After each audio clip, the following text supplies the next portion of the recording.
ಇದು ಈ ಹಳೇ ಶೈಲಿ ಮನೆಗಳಿರುತ್ತಲ್ಲ ಅದೇ ಥರ ಇರಬೇಕು ಅಂತ ಕಟ್ಟಿಸಿರೋ ಮನೆ ಇದು. ಈಗ ಇನ್ನೊಂದು ಮನೆ ಕಟ್ಟಿಸ್ತಾ ಇದ್ದೀವಿ ಇಲ್ಲಿ ಹೈವೇ ಪಕ್ಕದಲ್ಲೇ.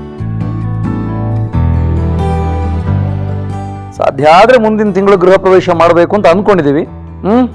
ಆಮೇಲೆ ಎಲ್ಲರೂ ಅಲ್ಲಿ ಹೋಗೋಣ. ನಿಮ್ಮ ತಾತಂದೊಂದು ಇದೇ ಥರ ಮನೆ ಇದೆಯಲ್ಲ, ಹೋಗಿದ್ದೆ ನೀನು ಅಲ್ಲಿಗೆ? ಇಲ್ಲ ಬಾವ, ಹೋಗಿಲ್ಲ.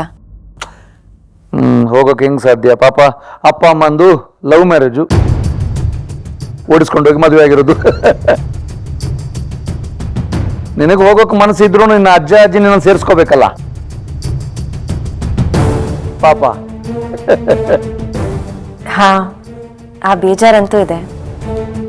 ಆದ್ರೆ ಈಗ ನೀವೆಲ್ಲ ಸಿಕ್ಕಿದ್ದೀರಲ್ಲ. ಅಯ್ಯೋ, ನೀವೆಲ್ಲ ಯಾಕೆ ನಿಂತಿದ್ದೀರಾ? ಬನ್ನಿ ಕುತ್ಕೊಳ್ಳಿ.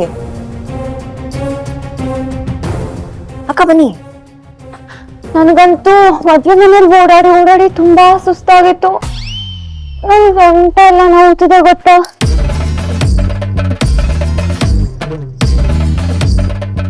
ಸದ್ಯ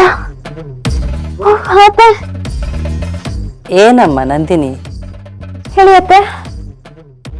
ನಿನ್ ಗಂಡ ಅಡ್ಗೆ ಮಾಡ್ತಾನ?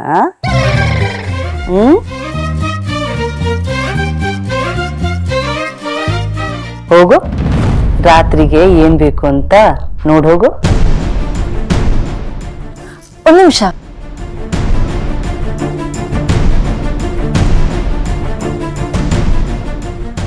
ಇವತ್ತು ಹೇಗೋ ಎಲ್ರೂ ಸುಸ್ತಾಗಿದ್ದೀವಿ. ಇವತ್ತು ಇರೋದ್ರಲ್ಲೇ ಸುಧಾರಿಸ್ಕೊಳ್ಳೋಣ ಅಲ್ವಾ?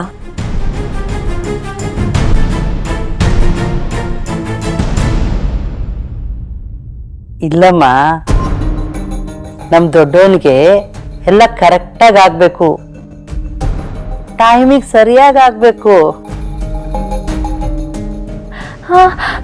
ಹೌದು ಜನನಿ, ಬಾವಂಗೆ ಟೈಮ್ ಟೇಬಲ್ ತಪ್ಪಿಸೋ ಹಾಗೆ ಇಲ್ಲ. ನಿಮ್ಮನ್ನೆಲ್ಲ ಬಾವಂಗಿಂತ ಚೆನ್ನಾಗಿ ಯಾರಿಗ ಅರ್ಥ ಮಾಡ್ಕೊಳ್ಳೋದಕ್ಕಾಗತ್ತೆ?